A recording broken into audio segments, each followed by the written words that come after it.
Pemerintah Kota Makassar meraih penghargaan nasional sebagai salah satu daerah dengan kinerja penyelenggaraan pemerintahan terbaik pada peringatan Hari Otonomi Daerah atau OTDA ke-30 tahun 2026. Penghargaan tersebut diserahkan langsung oleh Wakil Menteri Dalam Negeri Bima Arya Sugiarto kepada Wali Kota Makassar Munafri Arifuddin di Plaza Kementerian Dalam Negeri Senin 27 April 2026.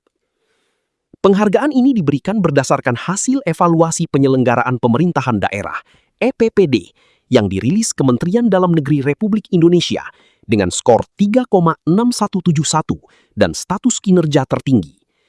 Capaian ini menempatkan Makassar sebagai satu-satunya daerah di luar Pulau Jawa yang masuk dalam kategori kinerja pemerintahan terbaik. Wali Kota Makassar Munafri Arifuddin menyampaikan rasa syukur atas capaian tersebut. Menurutnya, penghargaan ini merupakan hasil kerja kolektif seluruh elemen di Kota Makassar. Wali Kota berharap penghargaan ini terus memberikan inspirasi, khususnya di pemerintah Kota Makassar, untuk terus membangun sinergi dan meningkatkan kinerja.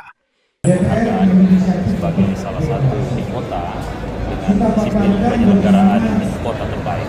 Mudah-mudahan ini terus memberikan inspirasi untuk kita semua khususnya yang ada di Makassar untuk terus membangun sinergi. Ini adalah bukan hanya hasil yang diselenggarakan oleh pemerintah kota, tapi hasil kolaborasi dengan rekan-rekan DPRD, rekan-rekan pemerintah yang paling penting bahwa ini mendapatkan support yang terbaik dari seluruh masyarakat yang ada di Kota Makassar. Capaian ini dinilai menjadi indikator keberhasilan tata kelola pemerintahan yang semakin akuntabel, efektif, dan berdampak langsung bagi masyarakat.